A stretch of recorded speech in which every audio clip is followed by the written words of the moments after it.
তখন নিত্যানন্দ প্রভু তাকে পথ ভুল করে, অর্থাৎ রাখাল বালকদের দিয়ে চিহ্নিত করিয়েছিলেন যে কোন দিকে যাব বৃন্দাবন বলো। তখন দেখিয়েছিলেন শান্তিপুর অভিমুখে, অর্থাৎ এই কানলার ধার, এখান দিয়ে এসেছিলেন তিনি মহাপ্রভু। সেই সময় অদ্বৈত প্রভু নৌকা যোগে মহাপ্রভুকে আনতে গিয়েছিলেন। তার 3 দিন তিনি অনাহারে আছেন। প্রথম ভিক্ষান্ন করলেন কোথায়? না অদ্বৈত গৃহেতে, যোগমায়ার কাছে তিনি ভিক্ষা নেবেন। তাই তিনি এখানে ভিক্ষা নেবেন। তাই তিনি কি করলেন, সেই বস্ত্র, যা সন্ন্যাসের যে প্রথম বস্ত্র, সেই বস্ত্র তিনি 3 দিন ধরে ছাড়েননি। তাই অদ্বৈত প্রভু তার সেই সন্ন্যাসের বস্ত্র নিয়ে গিয়ে যখন গঙ্গার ধারে গেলেন, তখন অদ্বৈতকে দেখে আমার মহাপ্রভু চমকিত হয়ে গিয়েছিলেন। বললেন, তুমি এখানে জানলে কি করে আমি তিনি তো গঙ্গায়, যখন গঙ্গাকে তার জ্ঞান এসছে কি না যমুনা। যেমন আমাকে একজন বললো যে গঙ্গাকে যমুনা, আমরা দেখো ভাবে গঙ্গাও যমুনা। গঙ্গা যমুনা কখনো আলাদা নয়। গাঙ্গে চ যমুনা চৈব সরস্বতী নর্মদা, এগুলো হচ্ছে সাধারণ কথা নয়। এই জল কিন্তু সাধারণত পাতিকোর জল বা ডোবার জল নয়, সাক্ষাৎ শ্রী বিষ্ণুর চরণ ধৌত জল। সেই গঙ্গাকে আজকে দর্শন করছেন মহাপ্রভু যমুনা জ্ঞানে। কেন? তিনি সেই ভাবে ভাবিত হয়েছেন। আর অদ্বৈত প্রভুকে দেখে তিনি চমকে গেলেন, বললেন, আমি বৃন্দাবনে, অদ্বৈত জানলো কি করে? তখন অদ্বৈত প্রভু তাকে বললেন যে তুমি যেটা হও সেটা বৃন্দাবন, তুমি যেখানে যাও সেটাই বৃন্দাবন। দেখো, পূর্বে যমুনা বয়ে, পশ্চিমে গঙ্গাধার। মানে পূর্ব দিক হচ্ছে আমাদের, পশ্চিমে যমুনা বয়ে, পূর্বে গঙ্গাধার। পশ্চিম দিকটা হচ্ছে কোথায়? না কানলার দিকটা পশ্চিম। দেখো ওখান দিয়ে তোমার চরণের পাশ দিয়ে যমুনা চলে যাচ্ছে, আর আমার এদিক দিয়ে যাচ্ছে দেখো গঙ্গা। দুটো ধারা একসঙ্গে বয়ে যাচ্ছে। কারণ তোমাকে আসতেই হবে। তাই শান্তিপুরে সেই দিনকে সন্ন্যাস নেবার 3 দিন বাদে 4 তারিখে শান্তিপুরে প্রবেশ করেছিলেন। প্রবেশ করে অদ্বৈতের আমিনাতে 10 দিন তিনি খুব আনন্দের মধ্যে দিব্য নাম কাটিয়েছেন। 10 দিনের মাথায় শচী মাতা এলেন শান্তিপুরে, পুত্রকে দেখতে এলেন। দেখে তিনি আরো অদ্বৈত প্রভুকে দিয়ে বলালেন যে আগে থাকতে হবে, আরো কদিন থাকতে হবে, আমি তাকে নিজে হাতে সেবা দেব। তা শচী মাতার আদেশে এবং অদ্বৈত আদেশ মহাপ্রভু ফেলতেন না, তাই 3 দিন আরো ছিলেন। মোট 13 দিন এই শান্তিপুরে থেকে এখান থেকে সোজা চলে গেলেন কোথায়? অর্থাৎ শ্রী জগন্নাথ ক্ষেত্রে। অর্থাৎ এখন তাহলে যাকে তিনি নিয়ে এসছেন তার সাধনা এটা, এবং নরলীলা এই কৃষ্ণকে, না সেই ব্রজেন্দ্র সুত, যাকে বৃন্দাবনের ব্রজলোকের ভাবে যে করে যে ভজন, সেই লোক পায় ব্রজেন্দ্র নন্দন। আপনি যদি ব্রজলোকের ভাবে ভজন না করেন, ব্রজেন্দ্র নন্দনকে ভাবতে পারবেন না। এক একটা ভজন এক এক রকমের। মথুরার ভক্ত কে? না উদ্ধব, অক্কুর, এরা হচ্ছে মথুরার ভক্ত। আর বৃন্দাবনের ভক্ত কারা? যারা রয়েছেন ব্রজগোপী, তারা বৃন্দাবনের ভক্ত। সেই বৃন্দাবনের ভক্ত না হলে কিন্তু আমার মদন গোপালকে বোঝা যাবে না। সেই জন্য গোপীর আনুগত্যশীল হইয়া সখীর মত হইয়া সখীর জুট বিহরেন সর্বদা ব্রজপুরে। সেই সখীর মত হয়ে যদি সেই মঞ্জুরি আনুগত্যশীল, যদি নবদ্বীপ মণ্ডলের মঞ্জুরি আনুগত্যশীল সেবা যদি আপনি না করেন, কোটিকল্প কালেও আপনি ভগবানের কিচ্ছু আদেশ নির্দেশ কিচ্ছু পাবেন না, অনুভব করতে পারবেন। তাই গৌর মণ্ডল যদি চিন্তা হয়, তাহলে আগে গৌর মহাপ্রভুর লীলা কথা আমাদেরকে শ্রবণ করতে হবে। তাই গৌর মণ্ডল ভূমি যে বাজারে চিন্তামণি, যার কাছে গৌর মণ্ডলটা সেই বৃন্দাবন ধাম মনে করতে হয়। জানবেন এটা একটা ধাম, সব ধাম। আর তার যা অংশ যেগুলো আছে সেগুলো সব পীঠ। যেমন একটা ডিশ যদি ভেঙে যায়, যেমন একটা কাঁচের ডিশ ভেঙে গেল, বড় বড় টুকরোগুলো দেখো নিতাই, গৌর, সীতারাম, গদাধর, শিবাস। আর যে গুঁড়ো গুঁড়ো যে অংশগুলো, সেগুলো সব কিন্তু সেই ডিশেরই অংশ। তারা যেখানে যেখানে বাস করলেন সে সব পীঠ। সেগুলো কিন্তু ধাম না। অম্বিকা কিন্তু ধাম নয়, অম্বিকা কিন্তু পীঠ, সেই ভগবানেরই অংশ। তাই অদ্বৈত প্রভু গুরুদেবের কাছে আদেশ নিয়ে সেই গুরুদেবের নির্দেশিত পথ, সদ্গুরুর নির্দেশিত পথ গ্রহণ করে আরাধনা করে সাক্ষাৎ মদন গোপালকে জগতে নিয়ে এলেন, গৌর রূপে এলেন। এই হচ্ছেন আমার অদ্বৈত প্রভুর প্রধান মূল কারণ হচ্ছে, সেই জন্য অদ্বৈত প্রভুকে বলা হয় পুরোহিত। কেন পুরোহিত বলা হয়? কারণ দেখো, বিগ্রহ তিনি নিয়ে এসেছিলেন, যে পুরোহিত যিনি ব্রাহ্মণ, পুরের হিত কামনা করেন, যিনি পুরের হিত কামনা করেন, পুরের নগরবাসীর হিত কামনা করেন। কিন্তু অদ্বৈত বললেন, অদ্বৈত কি?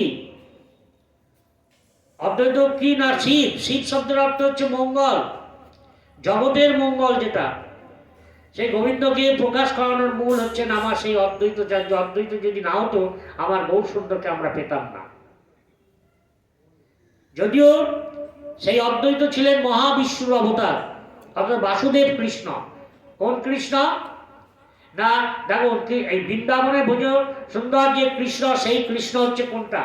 বৃন্দাবনে সেই কৃষ্ণ হচ্ছেন আমার মহাপ্রভু নিত্যানন্দ প্রভু দ্বারা বৃন্দাবন।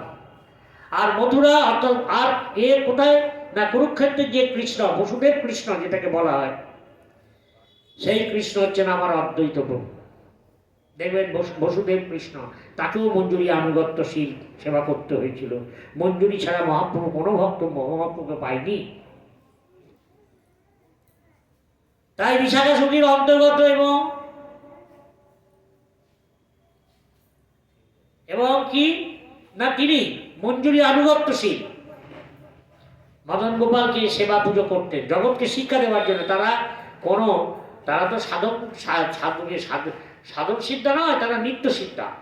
এই নিত্য সিদ্ধারা কখনো সাধনার বলে সেটা হয় না, অনাদিকাল থেকেই গোবিন্দের পার্ষদ হয়।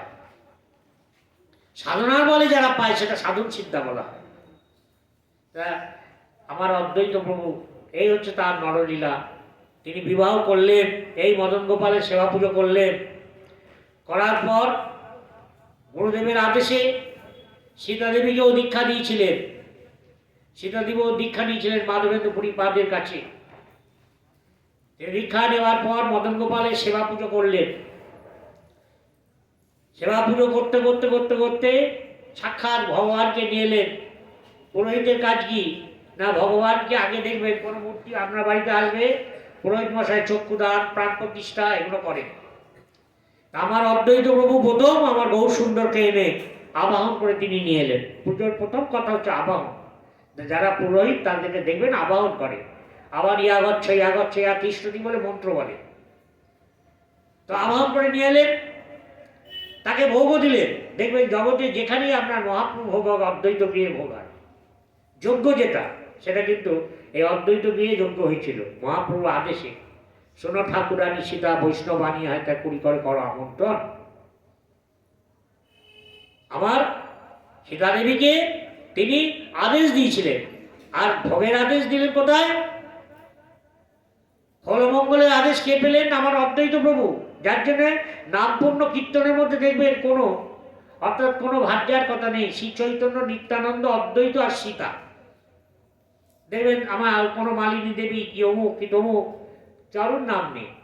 শ্রী চৈতন্য, নিত্যানন্দ, অদ্বৈত তিন, একই তিন, ভিন্ন মাত্র কায়, তিনজনই এক। আর সীতা দেবী যার সেবা করেছিলেন। তাই বললেন অদ্বৈত প্রভু তিনি নিয়ে এলেন, তার ঘরেতেই তিনি সেবা দিলেন, জগৎকে শিক্ষা দেওয়ার জন্যে সেই নামযজ্ঞ করলেন। আবার তিনি কি করলেন না, বিসর্জন দিলেন মহাপ্রভুকে। দেখবেন মহাপ্রভু 24 বছরের সন্ন্যাস নিয়েছিলেন, 18 বছর শ্রীক্ষেত্রে ছিলেন, আর 6 বছর বৃন্দাবন। এই 48 বছর বয়স যখন অদ্বৈত প্রভুর 100 বছর বয়স, তখন মহাপ্রভু স্বধামে চলে যাচ্ছেন অদ্বৈতের আদেশ। অদ্বৈত প্রভু জগদানন্দ প্রভুর কাছে শ্রবণ করলেন যে মহাপ্রভু এই দশা, এই অবস্থা, তাকে দেখা যায় না, তার সারা গা দিয়ে শুধু রক্ত খরণ হচ্ছে, আর হার কৃষ্ণ হা কৃষ্ণ করে সর্বদাই। তিনি কি করছেন? বড় বড় থাম্বাকে চেপে ধরছেন, সমুদ্রের মধ্যে চলে যাচ্ছেন দিব্য উন্মাদ। অতএব অদ্বৈতবাবু চিন্তা করলেন, আমি এনেছি, আমি বোধহয় খুব কষ্ট দিচ্ছি, না তার সদামে চলে যাই ভালো। তাই একটা পত্র লিখে দিয়েছিলেন চৈতন্য চৈতন্য শেষে দেখবেন লেখা আছে, বাউলকে বলিও, বাউলকে বলিও লোকে হইল আউল, বাউলকে বলিও হাটে বিকায় না চাউল, বাউলকে বলিও ইয়া কইয়াছে বাউল, একটা তর্জা লিখে দিলেন। স্বরূপ দামোদর গোস্বামী সেই তর্জাটা দেখে বুঝতে পারলেন না। মহাপ্রভু তর্জাটা পড়ে ঈষৎ হাসলেন। ঈষৎ হাসার পর তখন তার 47 বছর 8 মাস বয়স। 8 মাস 48 বছর 8 মাস 27 দিন মতো এরকম বয়স হবে। 47 বছর 8 মাস 27 দিন, প্রায় 8 মাস 9 মাস মতো। তখন সেই তর্জার অর্থ না বুঝে কি করলেন, তিনি জালের মাথায় গুঁজে রেখে দিলেন। স্বরূপ দামোদর বের করে বুঝতে পারলেন না। মহাপ্রভুকে জিজ্ঞেস করলেন, এ তর্জার অর্থ কি? তখন বললেন, অদ্বৈত আচার্যর পূজা প্রবল, আগম শাস্ত্রের বিধি বিধানে কুশল, পূজা বলে পূজা উপাসনা করে দেবের আবাহন, পূজা সমাপ্ত করে দেবের বিসর্জন। ভগবানের বিসর্জনের কথা বলেনি কবিরাজ গোস্বামী, দেবের বিসর্জন দেওয়া যায়, ভগবানের বিসর্জন হয় না। ভগবানের বিসর্জন মানে আপনারও বিসর্জন হয়ে যাবে। তা দেবের বিসর্জন মানে পূজা সমাপ্তি করে দেবের বিসর্জন। পুরোহিত এনেছেন, তিনি ঠাকুর প্রতিষ্ঠা করেছেন, সেবা দিয়েছেন, এবং সেবা দেবার পর তাকে আবার বিসর্জন দিয়ে দিয়েছেন। সরস্বতী পূজা আসছে, দেখবেন তাই করবে। তাহলে সেই দিন থেকে আমার মহাপ্রভু চিন্তা করলেন, তাহলে আর আমার জগৎ, যিনি আমার ধারক বাহক, যিনি আমাকে ডেকে নিয়ে এসেছেন, বৈকুণ্ঠ নাড়িয়ে নাড়া শব্দ হয়েছে, সেই নাড়িয়ে নিয়েছিলেন সেই অদ্বৈতাচার্য আমার পিতার গুরু, তার আদেশ নিয়ে আমাকে চলে যেতে হবে। সেই দিনকেই তিনি কিছুদিন জগন্নাথ ক্ষেত্রে গেলেন। হঠাৎ হীরা পঞ্চমীর দিন, হরা পঞ্চমী বলা হয়, সেই দিন রায় রামানন্দ, স্বরূপ দামোদর সবাই ওই শ্রীক্ষেত্রে জগন্নাথ ক্ষেত্রে উদ্যম নৃত্য হচ্ছে। মহাপ্রভু সেই গরুর ধ্বজটা ধরে, ভেতরে যেটা আছে সেটা বাঁ হাত দিয়ে ধরে দাঁড়িয়ে আছে। হঠাৎ দেখলেন একটা জ্যোতি চলে গেল আমার জগন্নাথের দিকে, আর মহাপ্রভুর বসন খুলে পড়ে গেল। তখন মহাপ্রভুকে আর কেউ পাচ্ছে না। তখন সব ভক্তরা হুটোপাটা লাগিয়ে দিলেন, কোথায় গেলেন প্রভু আমার, কোথায় গেলেন? আবার কি সমুদ্রে চলে গেলেন? না, দেখলেন বসন রয়েছে। আবার গেলেন, উনি থাকতেন ক্ষেত্র সন্ন্যাস ছিলেন। কে? গদাধর প্রভু ছিলেন ক্ষেত্র সন্ন্যাস। তার কাছে গিয়ে জিজ্ঞাসা করলেন, প্রভু আপনার প্রভুকে দেখেছেন? তখন গদাধর প্রভু দৌড়ে গোপীনাথের দিকে তাকিয়ে কাঁদছেন। তিনি কলম দিলেন, ভক্তি রত্নাকরে লিখলেন, কোথায় গেল বলছেন, কোথায় গেল গোরাচা আদৌ বাক্য নাই ফুরে, হারাইলাম গোরাচাদের গোপীনাথের ঘরে। অর্থাৎ গোপীনাথের অর্ধ আমার জগন্নাথের মধ্যে, আর অর্ধটা গোপীনাথ তার জানু দিয়ে প্রবেশ করেছিলেন। তাই তো কলম দিলেন। আমার গদাধর পণ্ডিত লিখলেন, কোথায় কাহা গেল গোরাচাঁদ বাক্য নাই ফুরে, আর বলতে পারছি না কথা, হারাইলাম গোরাচাঁদের গোপীনাথের ঘরে। ঠিক 48 বছরের মাথায় আমার মহাপ্রভু সাধার থেকে চলে গেলেন। তখন অদ্বৈত প্রভু বয়সে 100। এদিকে অদ্বৈত প্রভু এই জড়জগতের সন্ন্যাস দেখাচ্ছে, বিবাহ করেছেন, তার সন্তানরা হলেন। তার 6টি সন্তান ছিলেন। চৈতন্য চরিতামৃত বড় ছেলে হচ্ছে অচ্যুতানন্দ প্রভু, বিবাহ করেননি। দ্বিতীয় ছেলে কৃষ্ণ মিশ্র, তিনি ছিলেন ভক্তি মার্গের। দেখবেন অদ্বৈত প্রকাশ গ্রন্থ আমাদের কয়েকদিন আগেই এই আমাদের এইখানে গোডাউন মাঠের ওখানে এক ভক্তের বাড়িতে হলো, কৃষ্ণ দাসের বাড়িতে হলো। তার বক্তা ছিলেন চক্রবর্তী, প্রভাত কি চক্রবর্তী উনি ছিলেন, উনি করছিলেন শ্যামসুন্দর চক্রবর্তী করছিলেন অদ্বৈত প্রকাশ গ্রন্থ। না পড়লে কিন্তু অদ্বৈত প্রভু সম্বন্ধে জানা যাবে না। তা অদ্বৈত প্রভুর 3 ছেলের মধ্যে ভক্তি মার্গের ছিলেন অর্থাৎ অচ্যুতানন্দ, কৃষ্ণ মিশ্র, গোপাল, যার জন্য চৈতন্য চরিতামৃত অসার লিখে দিয়েছিলেন। অসারের নামে নাই প্রয়োজন, ভেদ জানি করি একত্র গণন। ভেদ লিখতেন না, কবিরাজ গোস্বামী কলম দিতেন না। কৃষ্ণ মিশ্র ভক্তি মার্গের ছিলেন। অচ্যুতানন্দ প্রভু কৃষ্ণ মিশ্রকে সেই মদন গোপাল সেবা ভার দিয়ে 125 বছর যখন বয়স, যখন নিত্যানন্দ প্রভু তারপরে চলে গিয়েছিলেন। নিত্যানন্দ প্রভু যখন সন্তান বীর ভদ্র অদ্বৈত প্রভুকে ডেকেছিলেন এই খর্দায় ডেকে, তিনি বলেছিলেন যে দেখো আমার পিতা চলে গেল। তখন বয়স অদ্বৈত প্রভুর বয়স হচ্ছে 115 বছর, নিত্যানন্দও চলে গিয়েছিলেন। যখন গেলেন অদ্বৈত প্রভুকে ডাকলেন, ডেকে বললেন যে আমার একটা মনোবাসনা, আমার পিতা 3 প্রভু তোমরা সাক্ষাৎ সেবা নেবে, আমাকে দর্শন দিতেই হবে তোমাকে। অদ্বৈত প্রভুকে যখন নাছর বান্দা করলেন, অদ্বৈত বললেন ঠিক আছে আমি যাব। গেলেন, যে বীরচন্দ্র প্রভু বীরভদ্র প্রভু সেবা দিলেন। আমার অদ্বৈত প্রভু দেখালেন যে অদ্বৈত পাশে এই পাশে নিত্যানন্দ প্রভু আর এ পাশে মহাপ্রভু সেবা নিলেন, সাক্ষাৎ সেবা নিলেন, জগৎকে দেখিয়ে দিলেন। এবং ভীরচন্দ্র উদ্ধব আহু তুলে বলেছিলেন, এই তিন একে তিন ভিন্নমাত্র কায়, যদি তিনজন জানবেন একজন না বুদ্ধি যার আসে তার কোনো দিন ভজন হবে না, কারণ অঙ্গহানি কখনো ভগবানের সেবা হয় না। তাই আবার বাসুদেব ঘোষ তো লিখেছিলেন যে কৃষ্ণ সেই গোড়া সেই জগন্নাথ, যিনি কৃষ্ণ আমার মদন গোপাল, তিনি আমার গোড়া চাঁদ গৌর সুন্দর, তিনি আমার হচ্ছেন জগন্নাথ। জগন্নাথকে দেখেছিলেন আমার হরিদাস প্রভু, বলেছিলেন আমি বুঝতে পেরে গেছি তুমি তো জগন্নাথ, তোমাকেই তো আমি দর্শন করলাম, আমি তো মহাপ্রভুকে দর্শন করিনি। তাই বাসুদেব ঘোষ লিখেছিলেন যে যে কৃষ্ণ সেই গোড়া সেই জগন্নাথ, যিনি কৃষ্ণ সেই গোড়া সেই জগন্নাথ, তোমাকে তিনজনকে সেবা দিতে হবে, করতে হবে। তখন বীরচন্দ্র প্রভু উদ্ধব আহু তুলে বলেছিলেন প্রথমে অগ্রে এই তিন প্রভুর সেবা নেবে। পরবর্তীকালে তো আবার পাঁচ প্রভু হয়েছে, দেখবেন যার জন্য তিনজনের নামই দেওয়া আছে। নর্তম ঠাকুরের আসল যে পদ, সেই পদে দেখবেন তিন প্রভুর নাম দেওয়া আছে, আর ওই দুই প্রভুর নাম ছিল না। গৌর গণদীপে করতে পরবর্তীকালে গদাধর এবং শিবাসের সেবা হয়, পঞ্চতত্ত্বের সেবা হয়। কারণ এটা বলছি, ধরুন চৈতন্য চৈতামৃত প্রকাশ হয়েছে মহাপ্রভু অন্তর্ধানের প্রায় 100 বছর বাদে, তার আগে। কারণ এখানে বিপদ হয়ে যায়, কারণ ওখানে লিখছেন আমার কবিরাজ গোস্বামী যে পঞ্চতত্ত্ব আত্মকাম কৃষ্ণ ভক্ত রূপ সর্বকাম ভক্ত অবতার ভক্তাক্ষণ আমি ভক্ত শক্তিকর। তাহলে পঞ্চতত্ত্ব পাঁচজন, কেউ ভক্তভাব, কেউ ভক্ত ভক্তি, কেউ ভক্ত স্বরূপ, তাহলে পঞ্চজনের নামই দিলেন। কিন্তু সেটা যেখানে 400 বছর পর আগে, তার থেকেও 100 বছর আগে আমার মহাপ্রভুর আবির্ভাব লীলা। তাই অদ্বৈত প্রভু যখন 125 বছর বয়স হলো, তখন তিনিও বললেন, একদিন হঠাৎ মদন গোপাল মন্দিরে সারা আমাদের এই পশ্চিমবঙ্গের মধ্যে যারা গৌর মণ্ডলে যারা ভক্ত ছিলেন, গৌরীদাস পণ্ডিত, শিবানন্দ সেন এবং যারা নরহরি, সবাই রাঘব পণ্ডিত, গৌরীদাস পণ্ডিত, সবাই এই শান্তিপুরে সেদিনকে এসেছিলেন।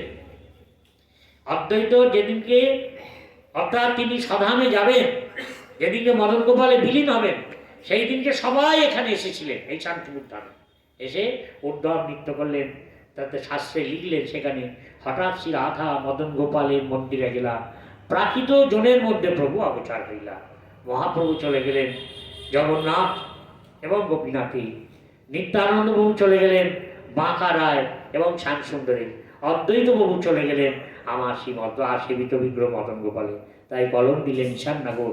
মহাপ্রভু ভক্ত ছিলেন, অদ্বৈত প্রভু বাড়িতে সেবক ছিলেন। যখন অচ্যুতানন্দ বয়স 5 বছর, তখন ঈশাননগর তার মা ঈশানকে নিয়ে এই শান্তিপুরে অদ্বৈত গৃহেতে এসে অদ্বৈত প্রভুর কাছে রেখেছিলেন। সেই ঈশাননগর লাস্টে আমার সীতাদেবীর আদেশে তিনি কলম দিয়েছে, লিখেছেন যে একদিন হঠাৎ রাধা মদন গোপালের মন্দিরে গেলা, প্রাকৃত জনের মধ্যে প্রভু অবচর হইলা। অর্থাৎ এর কারণটা কি না, প্রাকৃত জনের কাছে তিনি চিরকালই গোচর নয়, এটা শাস্ত্রকথা। যদি মহাপ্রভু সামনেও থাকে আপনার বিশ্বাস হবে না, কারণ গীতায় তো ভগবান বলছে অশ্রদ্ধা না পুরুষা ধর্মশাস্ত্র পরন্তব্য।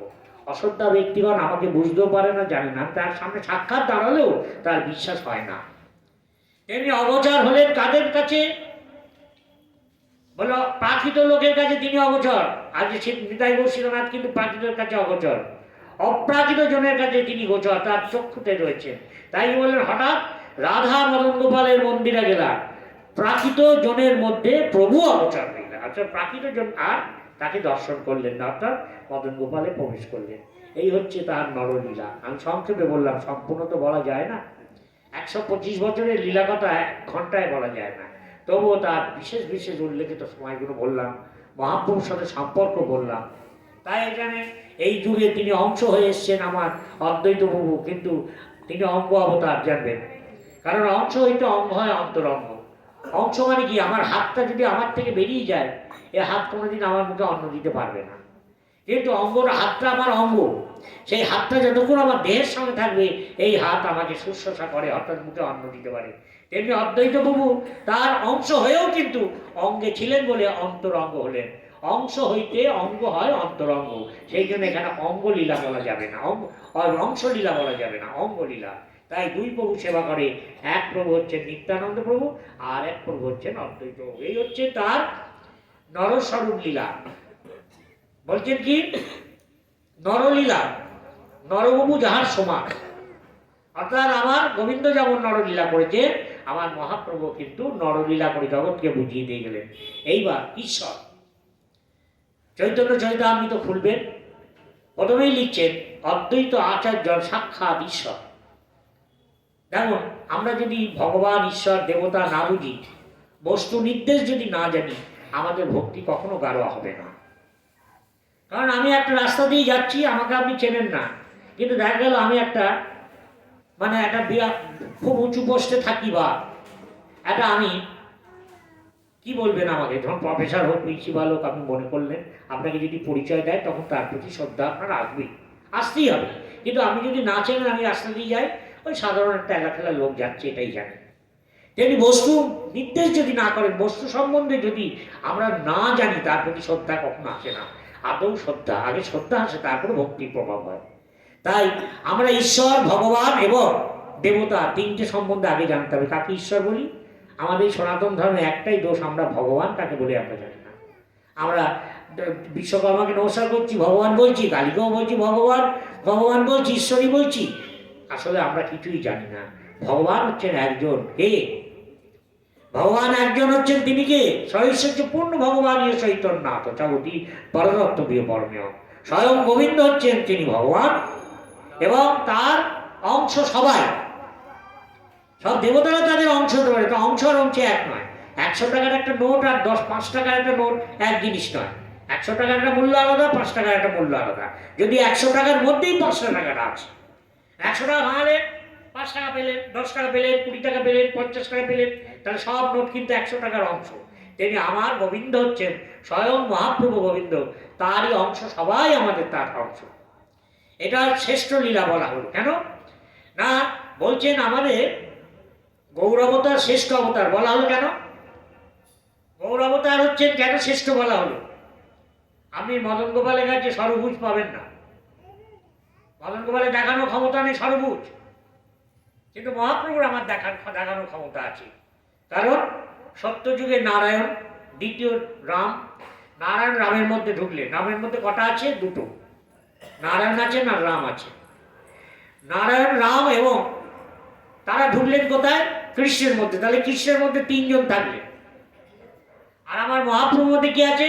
নারায়ণ আছে, রাম আছে, কৃষ্ণ আছে, আবার মহাপ্রভু আছে। সেই জন্য মহাপ্রভু সর্বভুজ দেখায়। আমার দাপর যুগের কৃষ্ণ কিন্তু 2টি ভুজ দেখাতে পারবেন না, যেটা গৌরাঙ্গ সুন্দর। তাই শ্রেষ্ঠ অবতার আমার মহাপ্রভুকে বলা হলো। সর্ব অবতারই মূল, শ্রেষ্ঠ অবতার হচ্ছে শ্রীমৎ মহাপ্রভু। আমরা এত কিছু জেনেও কিন্তু আমাদের বিশ্বাস গাঢ় হয় না। তাই ভগবান কে? ভগবান হচ্ছেন ষড়ৈশ্বর্য পূর্ণ ভগবান, সমগ্র ঐশ্বর্য, যশী, জ্ঞান এবং বৈরাগ্য, এই 6টি যার মধ্যে পূর্ণতম তিনি হচ্ছেন ভগবান, স্বয়ং গোবিন্দ আমার মহাপ্রভু। এরা হচ্ছে ভগবান, যার জন্য শ্রীকৃষ্ণের নাম লেখার আগে 6টা শ্রী দেয়, শ্রী শ্রী শ্রী শ্রী 6টা শ্রী দেয়, দেখবেন। আর এই ভগবানের যে শক্তি, তাকে বলা হলো অদ্বৈত সাক্ষাৎ ঈশ্বর। ঈশ্বর শব্দের হচ্ছে শক্তি। আমি এবং আমার টাকা বা জমি এক নয়, যদিও জমি আমারই, টাকাও আমার, কিন্তু জমি আর টাকা আমি কিন্তু এক নয়, বস্তু এক নয়, কখনো এক নয়।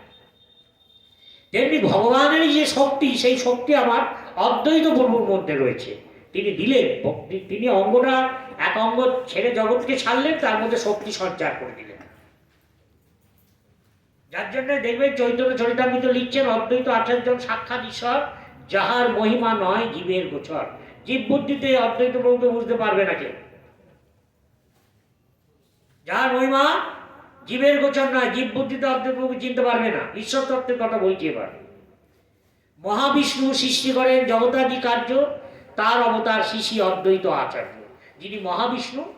বিষ্ণু আমরা জানি চতুর্ভুজ মূর্তি, শঙ্খচক্র গদা পদ্মধারী, 4টে আছে, 4 হাত, শঙ্খচক্র গদা পদ্ম, বিষ্ণু বলা হয়। কিন্তু মহাবিষ্ণু কিরম? একটা মহা কথাটা আছে। যেমন প্রভু হচ্ছে নিতাই গৌর, এই নিত্যানন্দ, অদ্বৈত প্রভু দুজনে প্রভু।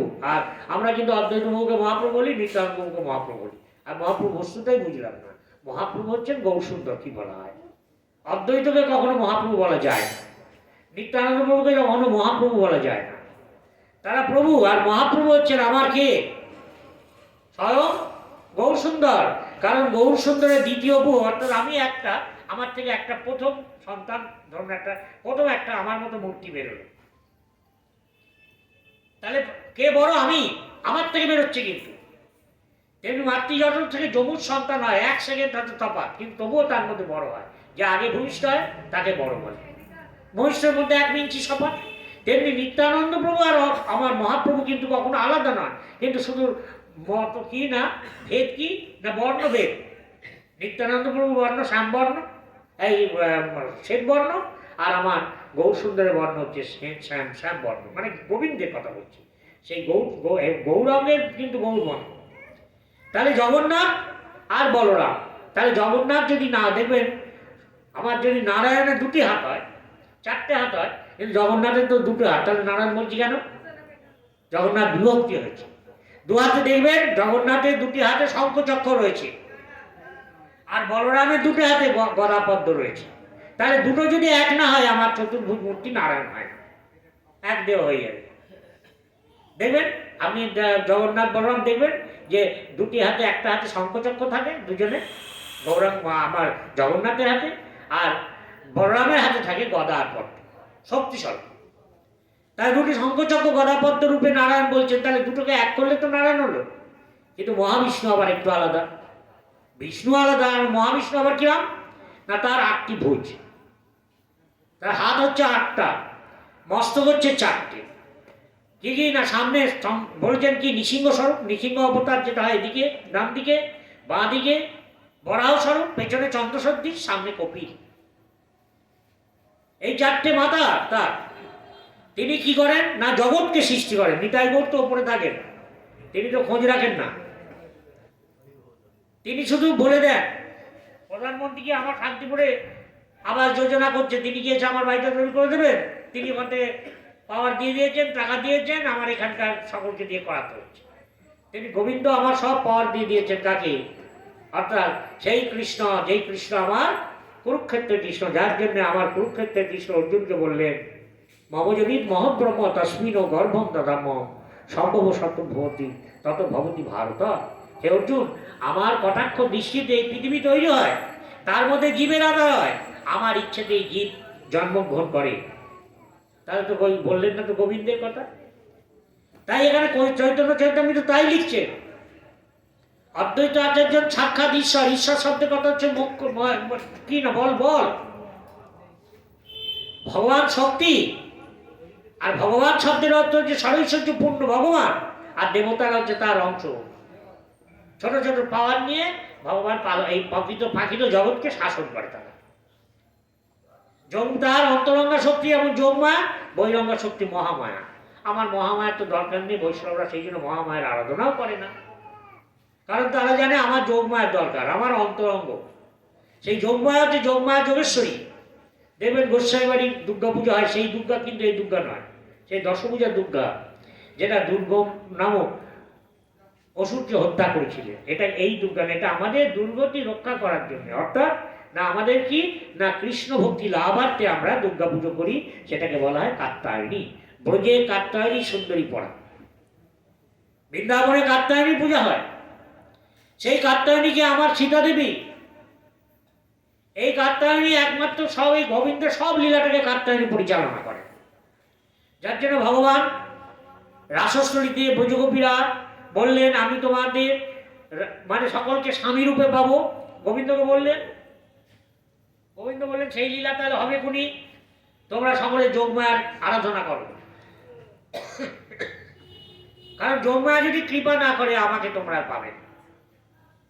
সেই যোগমায়াকে না গোবিন্দেরই অন্তরঙ্গা শক্তি, সেই যোগমায়ের মূর্তি হচ্ছেন আমার সীতা দেবী, যিনি টোটাল এই নবদ্বীপ লীলাটাকে পরিচালনা করেছেন।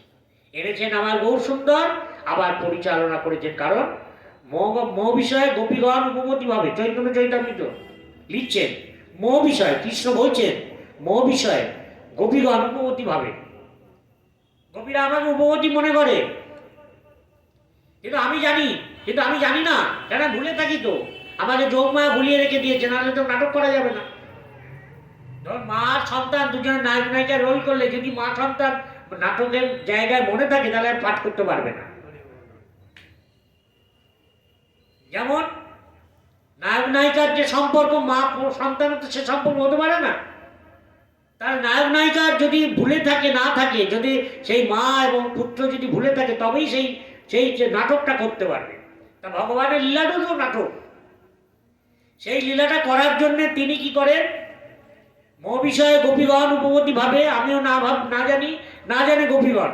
গোপীগণ আমাদেরকে এমনভাবে ভুলিয়ে সুন্দর করে রেখে দেয়, আমি আর বুঝতে পারি না, আমি লীলা করে চলে যাই। তাহলে আমার গৌর সুন্দরের এই যে লীলা, এই লীলাকে ঘুরিয়ে রেখেছিলেন কে? আমার সীতা দেবী। সম্পূর্ণরূপে যোগমায়া কৃপা না করলে, জবতীর্ণ যোগমায়া নাহং প্রকাশ সর্বস্ব যোগমায়া সমাবিত, আমি সকলের কাছে প্রকাশ হই না যোগমায়ার কৃপা ছাড়া। সাক্ষাৎ ভগবান বলে দিলেন, যোগমায়া যদি আপনার কৃপা না করে আপনি প্রকাশ হবে না। যার জন্য গোবিন্দ গোসাই বাড়িতে দেখবেন দুর্গা পূজা, এই কাত্যায়নী পূজা হয়, দুর্গার মাসেই হয় কাত্যায়নী পূজা হয়। কাত্যায়নী কৃপা ছাড়া মদন গোপালকে পাওয়া যাবে। তাই সেই মহাবিষ্ণু ছিলেন কি না, বলছে অদ্বৈত আচার্য সাক্ষাৎ ঈশ্বর, চৈতন্য চৈতন্য সাক্ষাৎ লিখছে, দেখবেন কলম দিয়ে আছে, যাহার মহিমা নয় জীবের গোচর, মহাবিষ্ণু সৃষ্টি করেন জগতাদি কার্য, তার অবতার শ্রী শ্রী অদ্বৈত আচার্য।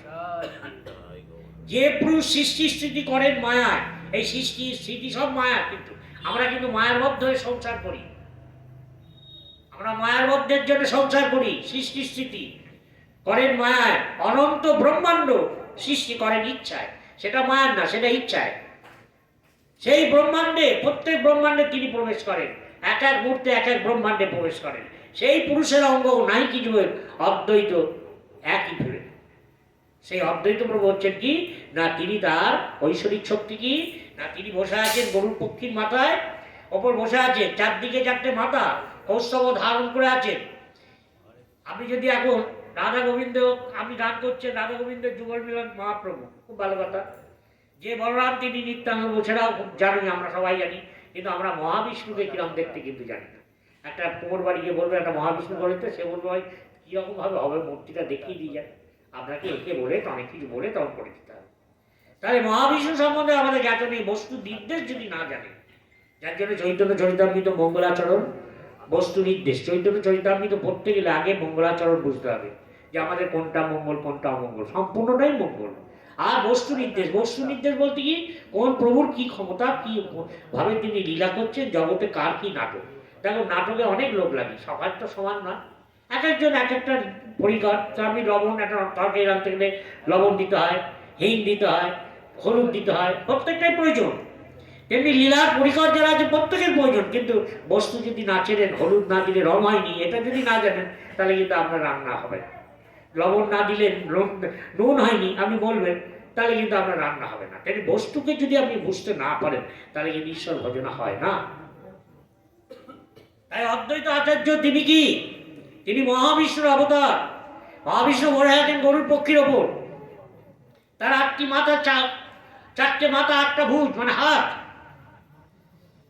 কিন্তু বিষ্ণু 4টে হাত, মহাবিষ্ণু 8টা হাত, আর আমার ভাজ্যা যোগমায়ারও 8টা হাত, যাবে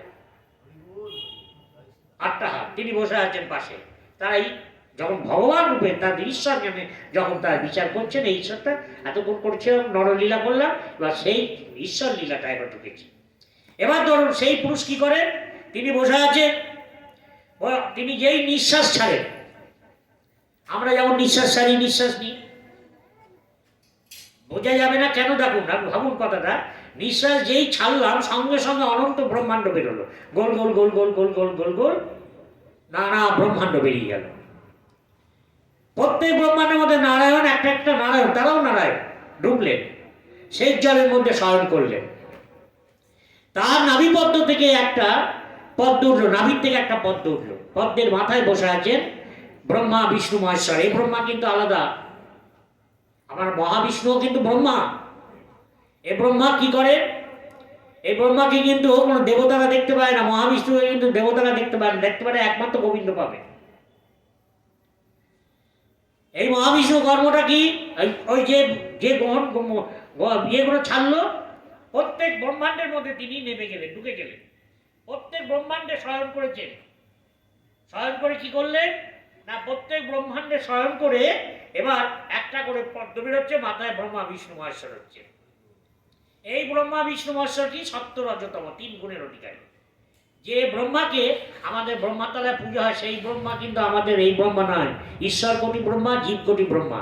সেই জন্য ঈশ্বর তত্ত্ব বুঝতে গেলে সেই জন্য কবিরাজ গোস্বামী কলম দিলেন কি, যার বলছেন অদ্বৈত সাক্ষাৎ যাহার মহিমা নয় জীবের গোচর। বোঝা কত শক্ত জিনিস। দেখো এই ব্রহ্মা প্রজাপতি, আমরা বলি প্রজাপতি ব্রহ্মা, একটা প্রজাপতি ধরে বললাম এটাই বোধহয় ব্রহ্মা। আগে প্রথম বুদ্ধি আমার এলো প্রজাপতি ধরে, আরে প্রজাপতি উপজা নয়, যা আমার জগৎকে সৃষ্টি করে সেই ব্রহ্মা রজগুণ সম্পন্ন, রজগুণ সম্পন্ন সৃষ্টি জগৎ তৈরি করে। তাহলে ওই নাভি পদ্মের ওপর 3 জন রয়েছেন, একটা ব্রহ্মা বিষ্ণু মহেশ্বর। এই ব্রহ্মা একে বলা হয় জগৎপতি ব্রহ্মা, একে বলা হয় কি না আমাদের স্বর্গ ব্রহ্মা। এই ব্রহ্মার কাজ কি না আমাদের পালন করে রজগুণ দিয়ে, যা আমাদের কি করে, তিনি রজগুণ দিয়ে আমাদের শাসন করে, সৃষ্টি করে। তাহলে সেই ব্রহ্মার অদ্বৈতাচার্য যে ব্রহ্মা নয়, এটি জীবকোটি ব্রহ্মা, ঈশ্বর কোটি ব্রহ্মা। ঈশ্বর কোটি ব্রহ্মাকে ভগবান দেখতে পায়, তারা দেবতারা দেখতে পায় না। সেই ঈশ্বর কোটি ব্রহ্মাই হচ্ছে আমার অদ্বৈতাচার্য, তিনিও সৃষ্টি করছেন। কারণ অনন্ত ব্রহ্মাণ্ড বেরোলো তো, প্রত্যেক ব্রহ্মাণ্ডের মধ্যে একজন করে সে রূপী নারায়ণ শয়ন করলেন, অনন্ত সজ্জায় গেলেন ক্ষীরসাগরে। তার নারীপদ্ম থেকে বেরোচ্ছেন চতুর্দশ ভুবন। এই যে নাবজি, যেটা ব্রহ্মা যে সৃষ্টি হয়েছিল, সেই ব্রহ্মা একবার নামতে চেষ্টা করেছিল, অতল পেলেন না। প্রশান্ত মহাসাগরের জলের তলায় নামা যাবে না, ওখানে হালকা তার 1 গ্রামও থাকবে না ওজন, যার জন্য নামালে হাত দেওয়া যায় না, জলের মধ্যে হালকা হয়তো। তেমনি তিনিও নামতে পারলেন না, তার জন্ম কোথা থেকে। তখন ভগবান সৃষ্টি করে বললেন যে তুমি শুধু ওঙ্কার করো, ওঙ্কার ওঙ্কার বলে গেলেন। অসম ব্রহ্মা বিষ্ণু মহেশ্বর। তাই জীবকোটি ব্রহ্মা, ঈশ্বর কোটি ব্রহ্মা যখন এই জগৎকে সৃষ্টি করলেন, গোল গোল গোল গোল বেরোলো, এটা নিঃশ্বাস ছেড়েছেন, বেরিয়েছে, এবার নিঃশ্বাস টেনে নিলে আবার ঢুকে যাবে। এই যে বেরোলো আর ঢুকলো, এই সময়টা কতদিন বলুন তো? ব্রহ্মার মানে 100 বছর, ব্রহ্মা শেষ হয়ে যায়। বললেন সহস্র যুগে একদিন, ব্রহ্মার একদিন হয়, এই ব্রহ্মার সহস্র যুগ, সত্য তেতা দাপর কলি, সত্য তেতা দাপর কলি, এইভাবে 1000টা যুগাণু এই ব্রহ্মার একদিন হবে, দিবস ভেতর। এই 100 দিব্য যুগের এই ব্রহ্মার আয়ু। তার চিন্তা করুন, সত্য তেতা দাপর কলি, সত্য তেতা দাপর কলি, এইভাবে 1000 যুগ আনলে ব্রহ্মার একদিন হলো 365 দিন, সেই ব্রহ্মার দিন রাত্রির দিবস ভেতর। তাহলে মহাবিষ্ণুদের কি সাধারণ মানুষ কি চিনতে পারবে? যাহার মহিমা নয় জীবের গোচর, অর্থাৎ সাধনার দ্বারা যে জানে ভগবান যাকে জানান তিনি জানতে পারেন। ঈশ্বর তত্ত্ব জানার ক্ষমতা নেই। ভগবান অর্জুনকে বললেন, শোনো, অহং সর্বস্ব প্রভব মত্ত সর্বং প্রবর্ততি ইতি মদ্মা ভজন্তে মাং বহুধা ভাব সমন্বিগতা। আমার এই প্রাকৃত জিনিস আর অপ্রাকৃত জিনিস সবই আমার। জানবেন মাটি টাটি সব জাতি জাতি সবই তার, কোনোটা তার বাদ নেই। তাই বলে ইতি মদ্মা ভজন্তে, এইভাবে যে বোঝে, মদ্মা ভজন্তে মাং বহুধা ভাব সমন্বিগতা, মৎচিত্র মদগত প্রাণা বোধান্ত পরস্পর। কারা জানতে পারে? মৎচিত্ত মদগত প্রাণা, যারা আমাদের প্রাণ সম্বন্ধে জানে, ব্রজগোপীরা। মৎচিত্ত মদগত প্রাণা বোধান্ত পরস্পর কথান্তস্য মাং নিত্যং তুষন্তি চ রমন্তি চ, তারা সর্বদাই আমার কথা বলে। যারা ভক্ত, তারা কৃষ্ণ কথা ছাড়া মুখ থেকে বেরোয় না, যেখানেই যাবে সেখানে কৃষ্ণ কথা ছাড়া হয় না। আর যারা ঝগড়া করে তারা যেখানেই যাবে দেখবেন বাড়ির ঝগড়ার কথা বলে। আর যারা যেখানেই থাকুক সেই ভাব নিয়ে সে যায়। আপনি বন থেকে বাঘ তুলে আনতে পারেন, বাঘের মন থেকে বন তোলা যায় না। একমাত্র কৃষ্ণ চিন্তায় যাদের মধ্যে আছে তারা কৃষ্ণ কথার মধ্যেই থাকবে, যাকেই দেখা হবে।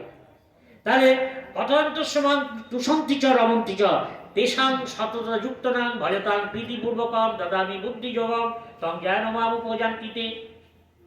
দেখো কিরম বললেন, প্রীতিপূর্বক যে আমার ওইভাবে সেবা করে, আমার কথা বলে, আমার কথা চলে সর্বদা, তাকে আমি এমন একটা বুদ্ধি জাগ করি সে আমাকে জানতে পারে, তাছাড়া জানতে পারবে না। ব্রহ্মারও ক্ষমতা নেই ভগবানকে জানবে। তাই বললেন ঈশ্বরের কৃপালে হয়তো যাহাতে সেই তো ঈশ্বর তত্ত্ব জানিবারে পারে, যার কৃপা। কারণ আমাদের এই সচ্চিদানন্দ যে বিষয় জ্ঞান, এই জ্ঞান কিন্তু অপ্রাকৃত জগতে যারা তারাই জানতে পারে। প্রাকৃত বিষয়ের মধ্যে থাকলে আপনি অপ্রাকৃত জ্ঞান আপনার কাছে আসবেও না, যাবেও না। এক সাধারণ জ্ঞান, অর্থ, বৃত্ত, জমি জমা, টাকা পয়সা, ব্যবসা বাণিজ্য, এগুলো সাধারণ জ্ঞান। অপ্রাকৃত জ্ঞান হচ্ছে ভগবত বিষয়ক জ্ঞান। আর অনুভবময় জ্ঞান যেটা হচ্ছে আমাদের দরকার, না তিনি আমাদের পরম আপনজন, আমার গরম করছে মানে গোবিন্দেরও গরম করছে, এই শিগগিরই পাখাটা চালিয়ে দে, হাওয়া দিয়ে তাকে আসবে। এই যে অনুভবময় জ্ঞান, এই অনুভবময় জ্ঞানটা করার জন্যই তো আমরা ভজন করি, তাছাড়া তো কিছু নয়। তা মহাবিষ্ণুকে জানতে গেলে যদি আপনি সেই অনুভব না থাকি, ভগবানকে জানতে গেলে যদি না তার লীলাকে বুঝতে পারেন, তাহলে কোনোদিনই জানা যাবে না। সেই জন্য অদ্বৈত আচার্য সাক্ষাৎ ঈশ্বর। ঈশ্বর শব্দে, ভগবান শব্দের কথাটা আলাদা, দেবতা শব্দের কথাটা আলাদা। দেবতারা এই প্রাকৃত জগৎ চালানোর জন্য ভগবান শক্তি সঞ্চার করেন। যে ব্রহ্মা ওই পদ্মনাভীর মধ্যে রয়েছে, তিনি সেই ব্রহ্মা আদেশ দেয় দেবতাদের যে তোমরা এইভাবে শাসন করবে, গ্রহ নক্ষত্র সব কিছু তারা আদেশ দেয়। কিন্তু সেই ব্রহ্মা এই প্রাকৃত জগতের আদেশ দিতে পারে। আর অপ্রাকৃত জগতের আদেশ কে দেবেন? সেই হচ্ছে আমার মহাবিষ্ণু ব্রহ্মা, তিনিও ব্রহ্মা, ঈশ্বর কোটি ব্রহ্মা। এটা তাই বললেন, আমি যখন জগৎকে যখন সৃষ্টি করে, তখন জগৎ তার ইচ্ছায় খরণ হয়। তাই মহাবিষ্ণু বসে থাকেন কোথায়? বললেন মহাবিষ্ণু বসে আছেন গরুর পক্ষীর ওপর, তিনি জগৎকে সৃষ্টি করছেন, জগৎকে বলছেন। সেই বলছেন যে বলছেন মহাবিষ্ণু সৃষ্টি করেন জগতাদি কার্য, তার অবতার শ্রী অদ্বৈত আচার্য, যে পুরুষ সৃষ্টি স্থিতি করেন মায়ায়, অনন্ত ব্রহ্মাণ্ড সৃষ্টি করেন লীলায়, ইচ্ছায় অনন্ত মূর্তি হইয়া প্রকাশ, এক এক মূর্তি ব্রহ্মাণ্ডে করেন প্রবেশ, সেই পুরুষের অংশ অদ্বৈত নাইকি ভেদ, শরীর বিশেষ তার নাইক বিচ্ছেদ। কবিরাজ গোস্বামী কলম দিলেন কি না, সে এক এক মূর্তি তিনি এক এক ব্রহ্মাণ্ডের মধ্যে প্রবেশ করছেন, শরীর নিয়ে আলাদা, শরীর নিয়ে তিনি প্রবেশ করছেন বলতে, কিন্তু একটা হচ্ছে উপাদান কারণ আর একটা করণ কারণ। বস্তু না থাকলে তো কেউ ঘটি বানাতে পারবে না। আপনি একটা যদি মাটির ঘর বানাতে যান, তাহলে কিন্তু আপনার বস্তু লাগবে, বস্তুও তার, ঘর যে বানাচ্ছে ছাড়ো সেটাও তিনি। তাই প্রাকৃত অপ্রাকৃত সবই তিনি, কিন্তু এই জগৎকে সৃষ্টি করছেন। আর জগৎকে সৃষ্টি করে আমাদেরকে পরীক্ষার মধ্যে ফেলে দিয়েছেন। এই জগৎটা হচ্ছে মায়ের সংসার, এখানে পাঠিয়ে দিয়েছে। তেমন কি সুন্দর জিনিস দেখুন, আমরা এই জগতে আমাদের পিতা হই, আমরা পুত্র, পুত্রের প্রতিপালন করাই পিতার কর্তব্য। ঠিক আছে, খুব ভালো কথা, পুত্রকে তো মানুষ করতে হবে। তাহলে পিতার কর্তব্য হচ্ছে পুত্রকে মানুষ করা। কি মানুষ করবে? সে যেন জগৎকে সেবা করতে পারে, এই মানুষ। তাই বলে মানুষ করা বলতে তুমি অযাচিতভাবে অর্থ উপার্জন করে, কালোবাজারি করে অর্থ উপার্জন, এটা কিন্তু সেই শিক্ষা দেয় না যে তুমি ভগবত দর্শন গ্রহণ করো এবং সেবা করো। তাহলে পিতা কি করে? পুত্রের সুখ স্বাচ্ছন্দ্যের কথা ভাবে। তাহলে যে বলছেন যে আমার অদ্বৈত বাবু কি করে, পূর্বে জৈষ করলেন বিশ্বের সৃজন, এবে আসিলেন ভক্ত প্রবর্তন। কবিরাজ গোস্বামী কলম দিলেন। তাহলে তার দরকার কি? মহাবিষ্ণু কোনো যুগে মহাবিষ্ণু এসেছেন? কোনো যুগে আছেন? মহাবিষ্ণু কোনো যুগে এসেছেন দেখাতে পারবেন? কোন যুগ কখন আসেন তিনি? মহাবিষ্ণু এই জগতে কখন আসেন? যেমন 100 জন্ম বিরিঞ্চি, অর্থাৎ 100 জন্ম যদি কেউ স্বধর্ম পালন করে, তাকে দিয়ে জগতে সব কার্য করানো যায়, তাকে দিয়ে তার কার্য করানো যায়। যেমন ব্যাসদেবকে দিয়ে করিয়েছেন, শুকদেবকে দিয়ে করিয়েছেন, তিনি করিয়েছেন, তার আবেশ অবতার, সপ্তাবতার, গুণাবতার, ব্রহ্মা বিষ্ণু হচ্ছে গুণাবতার। তাহলে অবতার তাদের অবতার বলছে তারই অংশ। তাহলে অদ্বৈত প্রভু দরকার নেই, কেন এলেন তিনি? সেই ধরনের জগতে এই কলির সন্ধ্যায় আমাদের সেই ধরনের মানুষ পাওয়া যায়নি যাকে দিয়ে এই জগতের কার্য করিয়ে নেবে। যখন কার্য করানোর মতো এরম না মানুষ পায়, ব্যাসদেবের মতো না পায়, সবই জানবেন যে ভগবানের যে লীলা জানবেন, নাটক আগেই হয়ে থাকে। ভগবানের যত রকম নাটক আছে জানবেন, সবকিছু আগে হয়ে থাকে। পূর্বে যেটা ছিল পরে সেটা হবে, আগামী দিন সেটাই হবে। তাই ভগবান তিনি মনে মনে চিন্তা করলেন যে এমন একটা মানুষকে তো পেলাম না যে 100 জন্ম স্বধর্ম পালন করেছেন, এমন নিষ্ঠাবান লোককে আমি জগতে পেলাম না যে তাকে দিয়ে আমি করিয়ে নেবো কোনো কর্ম। অতএব হে মহাবিষ্ণু, তোমাকে যেতে হবে জগতে। গোবিন্দ আদেশ দিলেন মহাবিষ্ণুকে, যাও জগতে যাও, তোমার আমার এক মূর্তি হয়ে যাবে, হরহরি এক জায়গা হবে। শুধু সীতা, আমার সীতানাথ যে শিব তা নয়, হর আর হরি এক জায়গায় হয়েছেন। হর হচ্ছে শিব আর হরি হচ্ছেন ভগবান। সেই জন্য হরিনাথ দ্বৈত, হরির সাথে অদ্বৈত, যখন হরের যখন কোনো ভেদ থাকলো না, তখন হরিনাথ দ্বৈত, অদ্বৈত হলেন হরিনাথ দ্বৈত। তা জগৎকে মঙ্গলের জন্য তাকে আসতে হলো। 100 জনম যদি বৃঞ্চি অর্থাৎ সেই ব্রহ্মার যুগে যদি কাউকে না পায়, তখন স্বয়ং মহাবিষ্ণু জগতে আবির্ভাব হয়ে ধর্মকে রক্ষা করেন। তাই সৃষ্টি করে রেখেছেন আগে। এখন তো সৃষ্টির প্রয়োজন নেই, কবে হয়ে গেছে সৃষ্টি আমাদের সব। কিন্তু তাকে তো পালন করতে হবে, পুত্র জন্ম হয়েছে, পুত্রকে তো মানুষ করতে হবে। তাই পূর্বে যে করলেন বিশ্বের সৃজন করেছেন, আগে এই বিশ্ব সৃজন করেছেন, তিনি করেছেন। এবে আসিলেন ভক্তি প্রবর্তন। কারণ আমাদের কষ্ট একমাত্র মায়াবদ্ধ জীব, আমাদেরকে নানা রকম বস্তু দিয়ে পাঠিয়েছে, যাতে লোক কামিনী কাঞ্চন যদি আমরা পরিত্যাগ করতে পারি। যেন শিশু যেমন দেখবেন তার কাছে কামিনীও কিছু নয়, কাঞ্চনও কিছু নয়, ওইরকম ভাবে যখন তার মন হয়ে যায়, তখন ভগবান প্রাপ্তি তার অবশ্যই হয়, যদি কামিনী কাঞ্চন পরিত্যাগ করে। তাই সেইভাবে যদি জগতে যদি পায়, এমন কেউ যদি পাওয়া যায়, তাকে দিয়ে জগতের সৃষ্টিকার্য তিনি করিয়ে নেন, তাকে দিয়ে তিনি সৃষ্টি করে দেন। তাই পূর্বে যে করলেন বিশ্বের সৃজন, জগতের সৃষ্টি করার প্রয়োজন ছিল, করেছেন। এখন তিনি আসলেন কেন না ভক্তি প্রবর্তন। আমার সন্তানগণ কিসে জগতে মঙ্গল হবে, সেই জন্য অদ্বৈত মঙ্গল গুণধাম বললো। অদ্বৈত ধাম হচ্ছে মঙ্গল ধাম বলা হলো কেন? জীবের মঙ্গল কি না, জীবের মঙ্গল হচ্ছে কৃষ্ণ ভক্তি লাভ করা। যদি আপনার অদ্বৈতের প্রতি ভক্তি না থাকে, আপনি পাবেন না। কারণ তিনি বৈষ্ণবের অগ্রগণ্য জগতে, সেই জন্য মহাপ্রভু তাকে বললেন বৈষ্ণবের আর্য।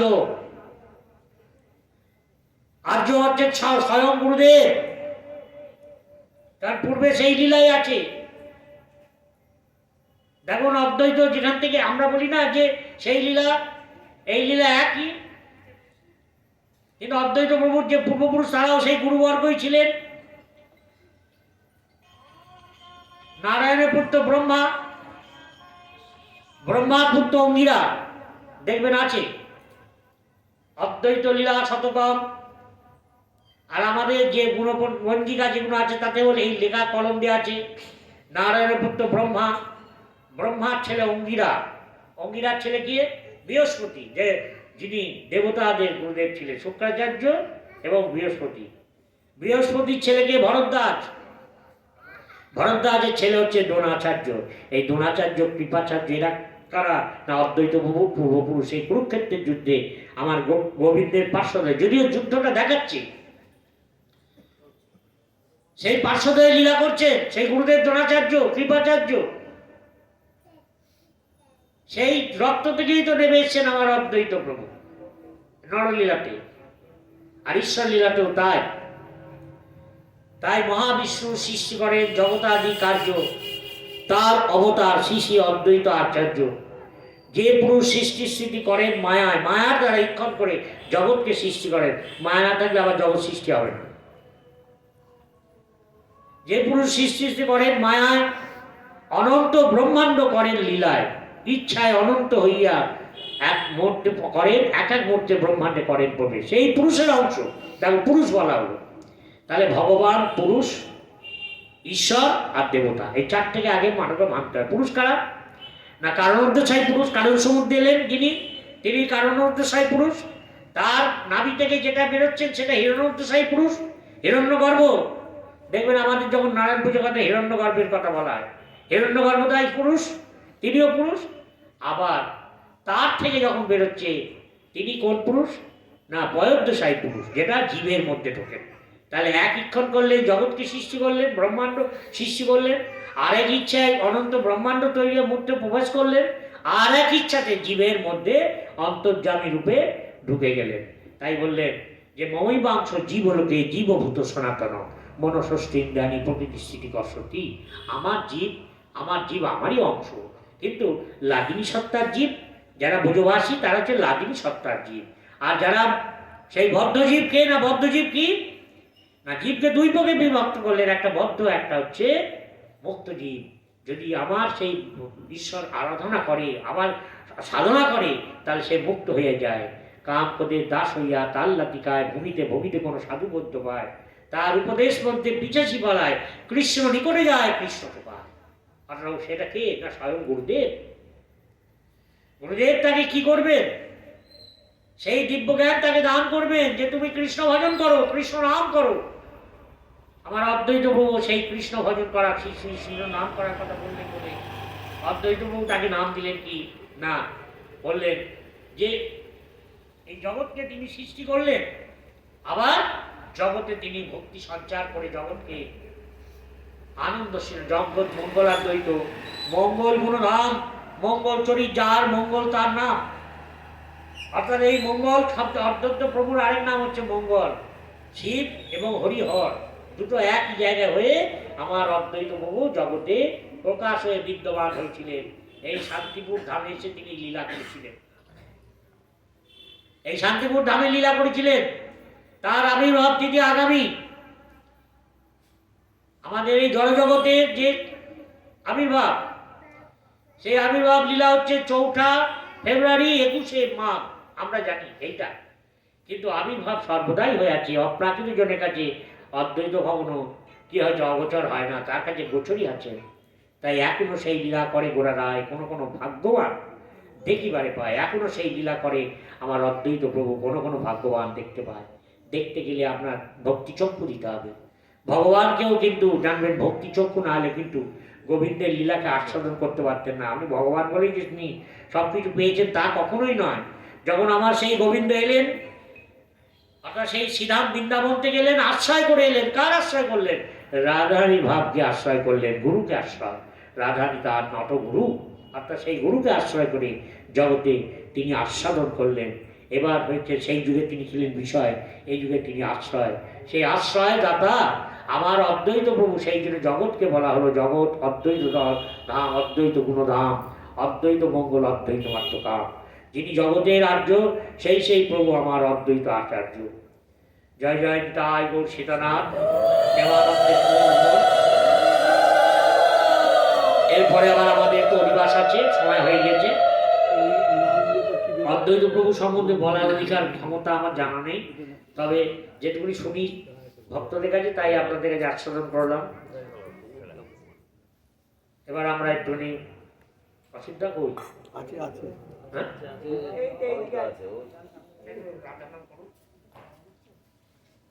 আবার 7টার সময় আমাদের একটু সামান্য অধিবাস হবে।